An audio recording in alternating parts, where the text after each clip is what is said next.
ഇന്ന് നമ്മൾ alcohol markers വെച്ചിട്ടല്ല acrylic markers വെച്ചിട്ടാണ് പെയിൻറ് ചെയ്യാൻ പോകുന്നത്. സാധാരണ എല്ലാവരും ആക്രിലിക് മാർക്കേഴ്സ് വെച്ചിട്ട് ഒന്നല്ലെങ്കിൽ കവർ പേജ് ഫ്രണ്ട് ഡിസൈൻ ചെയ്യാനോ അല്ലെങ്കിൽ ബോർഡേഴ്സ് ഡിസൈൻ ചെയ്യാനോ അല്ലെങ്കിൽ ചെറിയ എന്തെങ്കിലും ഇലസ്ട്രേഷൻസ് ഒക്കെ ആയിരിക്കും സാധാരണ ചെയ്യാറ്. കാരണം ആക്രിലിക് പെയിൻറ്റ്സ് വെച്ചിട്ട് നമ്മൾ പെയിൻറ് ചെയ്യുന്ന പോലെ ബ്ലെൻഡിങ്ങും കാര്യങ്ങളൊന്നും മാർക്കേഴ്സിൽ നടക്കില്ല. ആക്രിലിക് മാർക്കേഴ്സ് ഒപ്പേക്ക് ആയതുകൊണ്ട് തന്നെ നമുക്ക് ലെയർ ചെയ്യാൻ പറ്റും. അതുപോലെ ഹൈലൈറ്റ്സും ഷെയ്ഡിങ്ങും ഒക്കെ കൊടുത്ത് നമുക്ക് പെയിൻറ്റിങ് ചെയ്യാൻ പറ്റും. ഞാൻ യൂസ് ചെയ്യുന്നത് 48 കളേഴ്സിൻ്റെ ആക്രിലിക് മാർക്കേഴ്സാണ്. അതായത് 24 മാർക്കേഴ്സ് ഉണ്ട്. രണ്ട് സൈഡിലും ടിപ്പുണ്ട്. ഒരു സൈഡിൽ ബ്രഷ് ടിപ്പും ഒരു സൈഡിൽ ഫൈൻ ടിപ്പുമാണ്. ഞാൻ യൂസ് ചെയ്യുന്നത് പോപ്പുലർ ബ്രാൻഡൊന്നുമല്ല, സാധാരണ ഒരു ബ്രാൻഡാണ്. ക്രാഫ്റ്റി കോ എന്ന് പറഞ്ഞൊരു ബ്രാൻഡിൻ്റെയാണ്. പോപ്പുലർ ബ്രാൻഡ്സ് ആയിട്ടുള്ള പോസ്ക മാർക്കേഴ്സൊക്കെ എല്ലാവരും കേട്ടിട്ടുണ്ടാവും. പിന്നെ അത് കുറച്ചും കൂടി ഒരു എക്സ്പെൻസീവ് സൈഡിൽ വരുന്ന മാർക്കേഴ്സാണ് കേട്ടോ. അപ്പോൾ ഇന്ന് നമ്മൾ വരയ്ക്കാൻ പോകുന്നത് ഒരു കുഞ്ഞു പൂച്ചക്കുട്ടീനെയാണ്.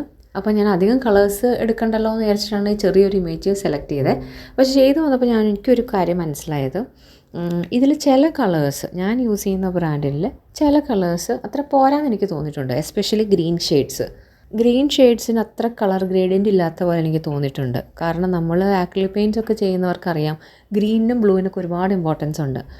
നമ്മൾ ഉദ്ദേശിക്കുന്ന ഗ്രീൻ കിട്ടിയില്ലെങ്കിൽ നമുക്കത് മിക്സ് ചെയ്തിട്ടെല്ലാം ഉണ്ടാക്കാൻ പറ്റും. പക്ഷേ ഇത് അങ്ങനെയല്ല. നമ്മൾ ഈ ആക്രിലിക് മാർക്കേഴ്സ് ചെയ്യുമ്പോൾ തന്നെ കറക്റ്റ് ഗ്രീൻ ഇല്ലെങ്കിൽ ഒരു ഭംഗി ഉണ്ടാവില്ല.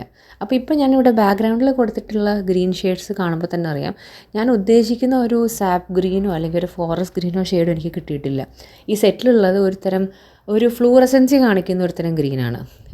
ബ്ലാക്കിൻ്റെ മോഡലൊക്കെ ഇത് ഓൾറെഡി ഒപ്പേക്കാന്ന് ഞാൻ പറഞ്ഞല്ലോ. അപ്പോൾ ലെയർ ചെയ്യുമ്പോൾ വളരെയധികം ഈ കളർ പോപ്പപ്പ് ചെയ്ത് കാണുന്നുണ്ട്.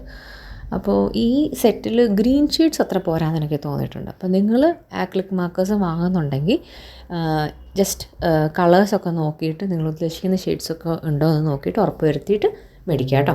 അപ്പോൾ അത്രയേ ഉള്ളൂ. നിങ്ങൾക്ക് പെയിൻറ്റിങ് ഇഷ്ടപ്പെട്ടോ ഇല്ലെന്നുള്ളത് താഴെ കമൻറ്റിൽ പറയാം കേട്ടോ.